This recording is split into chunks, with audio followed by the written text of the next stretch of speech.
አሜሪካና እስራኤል በኢራን ወታደራዊ መሠረተ ልማቶች ላይ ለ6 ተከታታይ ሳምንታት የፈጸሙት እጅግ አስከፊ የአየርና የሚሳኤል ጥቃት የቴህራንን የባሊስቲክ ሚሳኤል አቅም ሙሉ በሙሉ ሊያጠፋው አለመቻሉ ተረጋግጧል። የሁለቱ ሀገራት ጥምር ጦር በኢራን ላይ ያካሄደው መጠነ ሰፊ የቦምብ ድብደባ የኢራንን ወታደራዊ አቅም በእጅጉ የጎዳው ቢሆንም የእስራኤል መከላከያ ሰራዊት ባወጣው ይፋዊ መረጃ መሰረት ግን ቴህራን አሁንም ድረስ በመቶዎች የሚቆጠሩ የሚሳኤል ማስወንጨፊያዎችና ከ1000 በላይ የተዘጋጁ ባሊስቲክ ሚሳኤሎችን በምድር ውስጥ ደብቃ ማቆየት ችላለች። አሜሪካ በማዕከላዊ እዟ በኩል ከ13000 በላይ ኢላማዎችን መምታቷን ስታስታውቅ፣ እስራኤል በበኩሏ ወደ 4000 የሚጠጉ ወታደራዊና ስትራቴጂካዊ ኢላማዎች ላይ ጥቃት ማድረሷን ገልጻለች። ይሁን እንጂ የሁለት ሳምንቱ ጊዜያዊ የተኩስ አቁም ስምምነት ተግባራዊ ከመደረጉ ከጥቂት ቀናት በፊት እንኳን ሳይቀር ኢራን ወደ እስራኤልና በምስራቃዊ የመካከለኛው ምስራቅ ሀገራት ወደሚገኙ ሌሎች ሀገራት ባሊስቲክ ሚሳኤሎችን ያለማቋረጥ ስታስወነጭፍ ታይታለች። ምንም እንኳን ጦርነቱ እየተራዘመ ሲመጣ ኢራን የምታስወነጭፈው የሚሳኤል መጠን በከፍተኛ ሁኔታ ማሽቆልቆሉ ቢታይም ይኸውም በመጀመሪያው ቀን ወደ እስራኤል ከተተኮሱት 80 ሚሳኤሎች በቀጣዮቹ ሳምንታት በቀን ወደ 10 እና 20 ሚሳኤሎች ዝቅ ቢልም ይህ ተከታታይነት ያለው የሚሳኤል ጥቃት አሜሪካና እስራኤል ያደረሱት የጥቃት መጠን ምን ያህል ነው የሚለውን ጥያቄ ፈጥሯል። አሜሪካና እስራኤል በሰኔ ወር አጋማሽ ላይ በጀመሩት የመጀመሪያው ዙር ጦርነትና በቅርቡ ባካሄዱት መጠነ ሰፊ ጥቃት ያደረሱት ውድመት የኢራንን ወታደራዊ አቅም ምን ያህል እንዳዳከመው የጦር ተንታኞች አሁንም ድረስ እየመረመሩት ይገኛሉ። የአሜሪካው የመከላከያ ሚኒስትር ፔት ሄግሴዝ በቅርቡ ለጋዜጠኞች በሰጡት መግለጫ የአሜሪካና የእስራኤል ጥምር የአየር ላይ ጥቃት የኢራንን የሚሳኤል ፕሮግራም ሙሉ በሙሉ በሚባል ደረጃ ከጥቅም ውጪ እንዳደረገውና የሀገሪቱን ወታደራዊ አቅም ለሚቀጥሉት በርካታ ዓመታት በጦርነት ውስጥ መሳተፍ ወደማይችልበት ደረጃ እንዳወረደው በልበ ሙሉነት ተናግረው ነበር። ነገር ግን የእስራኤል መከላከያ ሰራዊት ባወጣው መረጃ ለ6 ሳምንታት የተካሄደው ተከታታይ የቦምብ ድብደባ የኢራንን የሚሳኤል ፕሮግራም ወደ ኋላ መመለስ የቻለው በከፊል ብቻ መሆኑን አምኗል። ለዚህም እንደ ዋና ምክንያት የተቀመጠው የኢራን ወታደራዊ ተቋማትና የሚሳኤል ማምረቻዎች እጅግ ጥልቅ በሆኑ የምድር ውስጥ መሿለኪያዎችና ጠንካራ ኮንክሪቶች የተገነቡ በመሆናቸው ነው። የጠንካራ የምድር ውስጥ መሠረተ ልማት የኢራንን የጦር መሳሪያ ክምችት ግንባታን ያዘገየው ቢሆንም ሙሉ በሙሉ ማስቆም ግን አልቻለም። አሜሪካና ኢራን ማክሰኞ ዕለት ዳግም የተኩስ አቁም ድርድራቸውን ለመቀጠል ቀጠሮ በያዙበት በዚህ ወቅት እስራኤል ከፍተኛ ስጋት ውስጥ ገብታለች። የእስራኤል ጦር ሬዲዮ ከፍተኛ ወታደራዊ ምንጮችን ጠቅሶ እንደዘገበው በድርድሩ ላይ የኢራን የባሊስቲክ ሚሳኤል ጉዳይ አለመካተቱ እስራኤልን ክፉኛ አስደንግጧታል። ቴህራን የሚሳኤል ፕሮግራሟን ማሳደግ እንድትቀጥል የሚፈቅድ ስምምነት ላይ ሊደረስ ይችላል የሚለው ስጋት በእስራኤል ባለሥልጣናት ዘንድ በስፋት እየተብላላ ይገኛል። አንድ ስማቸው እንዳይጠቀስ የፈለጉ ከፍተኛ የኢራን ባለሥልጣን ሰኞ ዕለት ለሮይተርስ የዜና ወኪል በሰጡት ቃል የኢራን መከላከያ አቅምና የባሊስቲክ ሚሳኤል ፕሮግራም ከማንኛውም ሀገር ጋር በተለይም ከአሜሪካ ጋር ለድርድር የሚቀርብ ጉዳይ አለመሆኑን በማያሻማ ሁኔታ አረጋግጧል። እስራኤል በኢራን የጦር መሳሪያ ማምረቻ ፕሮግራም ላይ ከፍተኛና ሊጠገን የማይችል ጉዳት እንዳደረሰች ብታምንም የቅርብ ጊዜ የእስራኤል መከላከያ ሰራዊት የደህንነት መረጃዎች እንደሚያሳዩት ግን ኢራን አሁንም ድረስ ወደ 1000 የሚጠጉ የባሊስቲክ ሚሳኤሎች በእጇ ይገኛሉ። ይህ ቁጥር ጦርነቱ ከመጀመሩ በፊት ከነበሩት 2500 ሚሳኤሎች ጋር ሲነጻጸር ትልቅ ቅናሽ ያሳየ ቢሆንም ኢራን የተዳከመ አቅሟን በፍጥነት በማንሰራራት የጦር መሳሪያ ክምችቷን እንደገና መገንባት የምትችልበት አቅም ላይ መሆኗን መረጃው ያመለክታል። የእስራኤል መከላከያ ሰራዊት ይፋ ባደረገው አሃዛዊ መረጃ መሰረት በጦርነቱ ወቅት ከነበሩ 470 የኢራን ባሊስቲክ ሚሳኤል ማስወንጨፊያዎች ውስጥ 60 በመቶ የሚሆኑት ወድመዋል ወይንም ከጥቅም ውጭ ሆኗል። ከእነዚህም ውስጥ 200 የሚጠጉት ማስወንጨፊያዎች በቀጥታ የአየር ጥቃት ሙሉ በሙሉ ሲወድሙ፣ ሌሎቹ 80 የሚሆኑት ደግሞ የእስራኤል የጦር አውሮፕላኖች ሚሳኤሎች የተከማቹባቸውን የምድር ውስጥ መሿለኪያ በሮች በቦምብ በመምታታቸው ምክንያት ለጊዜው ስራ ማቆማቸው ተገልጿል። ከዚህ ጋር ተመሳሳይ የሆነ ወታደራዊ ግምገማ ባለፈው የሰኔ ወር አጋማሽ ላይ ለ12 ቀናት በተካሄደው ጦርነት ማብቂያ ላይ ተሰጥቶ ነበር። በወቅቱ ዋሽንግተን ፖስት ጋዜጣ የእስራኤል ባለሥልጣናትን ጠቅሶ እንደዘገበው ከ3000 የኢራን ባሊስቲክ ሚሳኤሎች ውስጥ ግማሽ ያህሉ እንዲሁም ከ500 ማስወንጨፊያዎች ውስጥ 80 በመቶ የሚሆኑት መውደማቸው ተነግሮ ነበር። እነዚህ አሃዞች እስራኤል ያደረሰችውን የውድመት መጠን የሚያሳይ ቢሆንም በሌላ በኩል ደግሞ ኢራን የተመታውን አቅሟን በፍጥነት የመተካትና ዳግም የማደራጀት ከፍተኛ ብቃት እንዳላት የሚያረጋግጡ ናቸው። ይኸውም ኢራን በቅርቡ በተካሄደው ጦርነት ውስጥ ያላቋረጠ የሚሳኤል ጥቃት መሰንዘር መቻሏ የዚህ ማሳያ ነው። እስራኤል ከአሜሪካ ጋር በመተባበር በኢራን ላይ ጦርነት የከፈተችው የኢራንን የባለስቲክ ሚሳኤል አቅምና የኒውክሌር ማበልጸጊያ ተቋማትን ሙሉ በሙሉ ለማጥፋት እንዲሁም በሀገሪቱ ውስጥ የስርዓት ለውጥ ለማምጣት ምቹ ሁኔታን ለመፍጠር መሆኑን በይፋ አሳውቃ ነበር። የእስራኤል ጦር እንዳስታወቀው በጦርነቱ ወቅት እጅግ ስኬታማውና ጠንካራው ምት ያረፈው በኢራን የጦር መሳሪያ ማምረቻ ኢንዱስትሪ ላይ ነው። ጦሩ እስራኤልን አደጋ ላይ ሊጥሉ የሚችሉ የጦር መሳሪያዎችን ለማልማት የሚያገለግሉ ዋና ዋና ማዕከላትን በሙሉ መምታቱን አስታውቋል። እነዚህ የአየር ላይ ጥቃቶች በኢራን የባለስቲክ ሚሳኤል ማምረቻ ኢንዱስትሪ ላይ ከባድ ውድመትን ማድረሳቸውንና በዚህም ምክንያት ኢራን በአሁኑ ወቅት ምንም አይነት አዲስ ሚሳኤል ማምረት እንደማትችል እስራኤል በልበ ሙሉነት ተናግራለች። ይሁን እንጂ ባሳለፍነው አርብ ለጋዜጠኞች ማብራሪያ የሰጡት ከፍተኛ የእስራኤል ወታደራዊ ባለስልጣናት ኢራን የተጎዳውን የማምረት አቅሟን በፍጥነት ጠግና ወደ ስራ ለመመለስ ሌት ተቀን እየሰራች መሆኗን ገምግመዋል። የእስራኤል ወታደራዊ መረጃ ዳይሬክቶሬት ባወጣው ትንተና መሰረት እስራኤልና አሜሪካ በኢራን ላይ ይህንን የቅድመ መከላከል ጦርነት ባይከፍቱ ኖሮ ኢራን በአንድ ዓመት ተኩል ጊዜ ውስጥ ብቻ 8000 የባለስቲክ ሚሳኤሎችን የማምረትና የማከማቸት አቅም ላይ ትደርስ ነበር። ይህን ያህል ግዙፍ የሆነ የሚሳኤል ክምችት የእስራኤልን የአየር መከላከያ ስርዓት አቅም ከመፈታተኑም በላይ በእስራኤል ከተሞችና መሰረተ ልማቶች ላይ እጅግ አሰቃቂና ሰፊ ውድመትን ሊያስከትል ይችል እንደነበረም ተገምቷል። በአሁኑ ሰዓት ግን በተደረገው መጠነ ሰፊ ጥቃት ምክንያት የኢራን የማምረት ሂደት የተስተጓጎለ በመሆኑ በመጪዎቹ ጥቂት ዓመታት ውስጥ ማምረት የምትችለው ጥቂት ሺህ ሚሳኤሎችን ብቻ እንደሚሆን ይታመናል። ይህ የማምረት አቅምም ቢሆን ኢራን በፕሮግራሟ ላይ በምታፈሰው የገንዘብ መጠንና ከውጭ ሀገራት በምታስገባቸው የጥሬ ዕቃዎች አቅርቦት ላይ በእጅጉን የተመሰረተ ይሆናል። የእስራኤል ጦር የቀድሞ ቃል አቀባይና የአየር መከላከያ ስርዓቱ የቀድሞ አዛዥ የሆኑት ራን ኮቻፍ ለታይምስ ኦፍ እስራኤል ጋዜጣ በሰጡት ማብራሪያ አብዛኛዎቹ የኢራን የሚሳኤል ማስወንጨፊያዎችና የጦር መሳሪያ ማከማቻዎች እጅግ ጥልቅ በሆኑ የምድር ውስጥ መሰረተ ልማቶች ውስጥ የሚገኙ በመሆናቸው በአንድ ጊዜ ሙሉ በሙሉ ለማጥፋት እጅግ አስቸጋሪ ናቸው።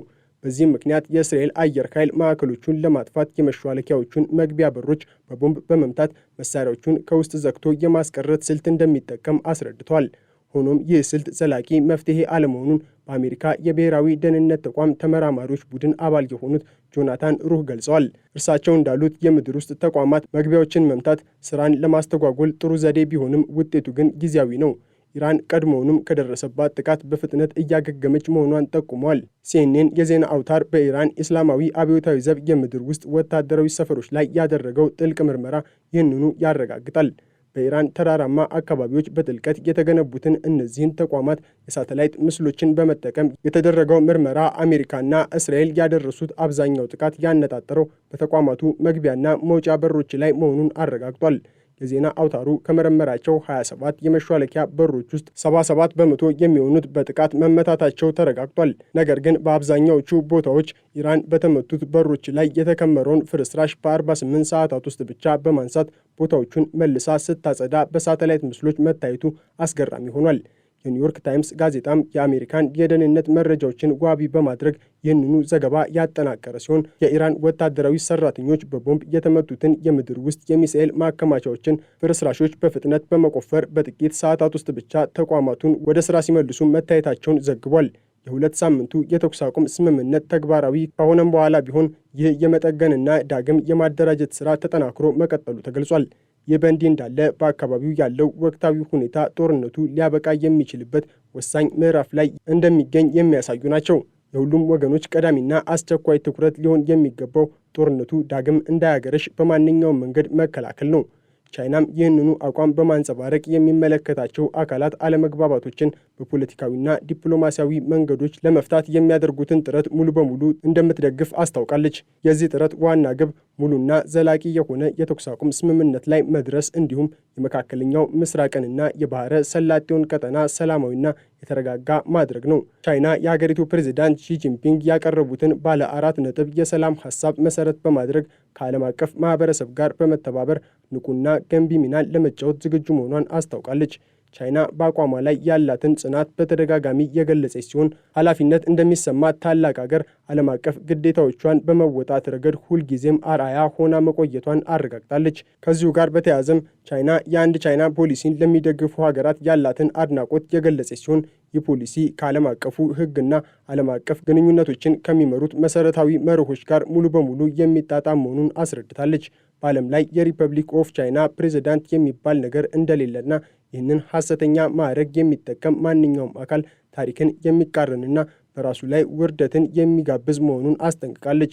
የአንድ ቻይና ፖሊሲ የታሪክ አቅጣጫና የሕዝብ አስተያየት የሚያዘነብልበት ትክክለኛ መንገድ መሆኑን ያብራራችው ቻይና ይህንን መርህ ማስጠበቅ ትክክለኛ እርምጃ መሆኑን አጽንኦት ሰጥታለች። የቻይናና የታይዋን የመጨረሻ ውህደት ማንም ሊያቆመው እንደማይችልና ታይዋንን ነጻ ሀገር ለማድረግ የሚደረጉ ማናቸውም የመገንጠል ሙከራዎች ከንቱና መክሸፋቸው የማይቀር መሆኑን በጽኑ አሳውቃለች።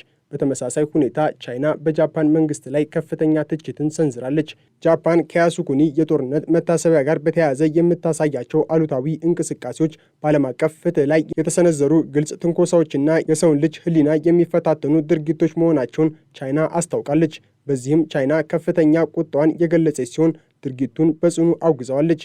በሁለተኛው የዓለም ጦርነት ወቅት የጃፓን ወታደራዊ ስርዓት ስፍር ቁጥር የሌላቸው ወንጀሎችን የፈጸመ ሲሆን ቻይናን ጨምሮ በእስያ ሀገራትና በተቀረው ዓለም ላይ ከፍተኛ ስቃይን አድርሷል። በቅርብ ጊዜያት ወዲህ የጃፓን መንግስት በጃፓንና ታይዋን ጉዳይ በሁለተኛው የዓለም ጦርነት ታሪክ ላይ እንዲሁም በወታደራዊና የደህንነት ጉዳዮች ላይ የሚያሳያቸው አሉታዊና ግዴለሽነት የተሞላባቸው አደገኛ እንቅስቃሴዎች በከፍተኛ ሁኔታ እየጨመሩ መምጣታቸውን ቻይና ጠቁማለች። የጃፓኑ ባለስልጣን ሳይ ታይቺ በታይዋን ላይ የሰነዘሩት የተሳሳተ አስተያየት በቻይናና ጃፓን የሁለትዮሽ ግንኙነት ላይ ከፍተኛ አሉታዊ ተጽዕኖን አሳድሯል። ከቻይና እንዲሁም ከሀገር ውስጥና ከውጭ ከሚሰነዘርባቸው ጠንካራ ትችትና ተቃውሞ ፊት አንዳንድ የጃፓን ፖለቲከኞችና የቀኝ ክንፍ ፖለቲካ አራማጅ ኃይሎች ስህተታቸውን አምነው ከማረም ይልቅ በተሳሳተ መንገድ መጓዝን መርጠዋል። ይህንን የጃፓን አካሄድ የቻይና ሕዝብ በጃፓን ወረራ ስር ወድቀው ስቃይ ያዩ የሌሎች ሀገራት ዜጎችና በዓለም ላይ ያሉ ሰላም ወዳድ የፍትህ ኃይሎች በምንም አይነት ሁኔታ እንደማይቀበሉት ቻይና አረጋግጣለች። ይህ የቻይና ጠንካራ አቋም በአካባቢው ያለውን ጂኦፖለቲካዊ ውጥረት ይበልጥ ያወሳሰበው ሲሆን አሜሪካ በእስያና ፓሲፊክ ቀጠና የምታደርገውን ወታደራዊ እንቅስቃሴም በጥርጣሬ እንድትመለከት አድርጓታል። ይህ በእንዲህ እንዳለ አሜሪካ በኢራን ላይ የጣለችውን የባህር ላይ ወታደራዊ እገዳ ከመካከለኛው ምስራቅ አልፋ ወደ ዓለም አቀፍ ውቅያኖሶች አዳርሰዋለች። አሜሪካ ማዕቀብ የተጣለበትን የነዳጅ ጫኝ መርከብ ከመካከለኛው ምስራቅ በብዙ ሺህ ኪሎ ሜትሮች ርቃ በህንድና ፓሲፊክ ውቅያኖስ ላይ አስቁማ መፈተሿ ዋሽንግተን በኢራንና አጋሮቿ ላይ የከፈተችውን ዘመቻ ምን ያህል ማስፋቷን በግልጽ የሚያሳይ እርምጃ ሆኗል።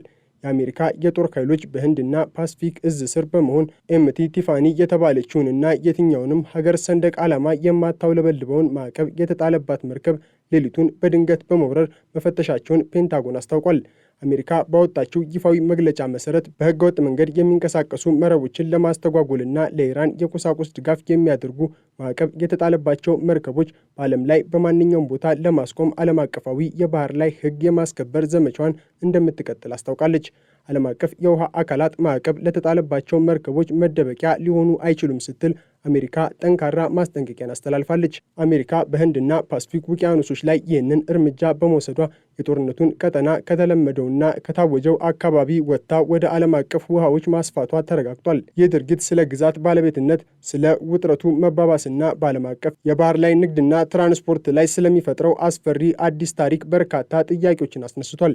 ይህ ክስተት አሜሪካ በማዕቀብ ስም ከታወጀው የጦርነት ቀጠና ውጪ በዓለም አቀፍ የንግድ እንቅስቃሴ ላይ የወሰደችው የአንድ ወገን የኃይል እርምጃ ተደርጎ እየተወሰደ ሲሆን የትኛውም የባህር መስመር ከአሜሪካ ቁጥጥር ውጪ አለመሆኑን የሚያሳይ መልእክት አስተላልፏል። በሌላ በኩል የአሜሪካው ፕሬዝዳንት ዶናልድ ትራምፕ ኢራን በተኩስ አቁም ጊዜ ውስጥ የተዳከመ ወታደራዊ አቅሟን መልሳ ለመገንባት በምታደርገው ጥረት ከቻይና የተላከላትን ስጦታ የጫነች መርከብ የአሜሪካ ጦር ኃይሎች ማቋረጣቸውን ተናግረዋል። ትራምፕ ለሲኤንኤን በሰጡት ቃለ ምልልስ መርከቧ ከቻይና የተላከ ስጦታ የያዘች መሆኗንና ድርጊቱም ጥሩ እንዳልሆነ ገልጿል። ከቻይናው ፕሬዝዳንት ሺ ጂንፒንግ ጋር ጥሩ መግባባት ላይ የደረሱ መስሏቸው ስለነበርም ይህ ድርጊት እንዳስገረማቸው አልሸሸጉም። ከሳምንት በፊት ትራምፕ እንደተናገሩት የቻይናው ፕሬዝዳንት ሺ ጂንፒንግ የቤጂንግ የቅርብ አጋር ለሆነችው ኢራን ለሚቀጥሉት በርካታ ዓመታት ምንም አይነት የቻይና የጦር መሳሪያ እንደማይላክ ማረጋገጫ ሰጥቷቸው ነበር። ይህ በእንዲህ እንዳለ በባህረ ሰላጤው አካባቢ ከፍተኛ አደጋ ያዘለ ፍጥጫ እያንዣበበ ይገኛል። የኢራን እጅግ ግዙፍ የነዳጅ ጫኝ መርከብ ወደ ካርግ ደሴት እያመራች ሲሆን የአሜሪካ የጦር መርከቦች መንገዷን ለመዝጋት በተጠንቀቅ ቆመዋል። የኢራን መገናኛ ብዙሃን እንደዘገቡት ከሆነ ይህች እጅግ ግዙፍ የነዳጅ ጫኝ መርከብ በደቡብ ምስራቅ እስያ ግዙፍ የነዳጅ ማስተላለፍ ስራዎችን ካጠናቀቀች በኋላ የአሜሪካን የባህር ላይ እገዳ ጥሳ ወደ ኢራን ግዛት ውሃዎች በድል አድራጊነት ተመልሳለች። የመርከብ ክትትል መረጃዎች እንደሚያሳዩት ይህች መርከብ ወደ ደቡብ ምስራቅ እስያ በመጓዝ ወደ 2 ሚሊዮን በርሜል የሚጠጋ ድፍድፍ ነዳጅ ወደ ሌላ መርከብ ካስተላለፈች በኋላ አሜሪካ በኢራን ወደቦች ላይ የጣለችውን እገዳ ጥሳ በቀጥታ ተመልሳለች።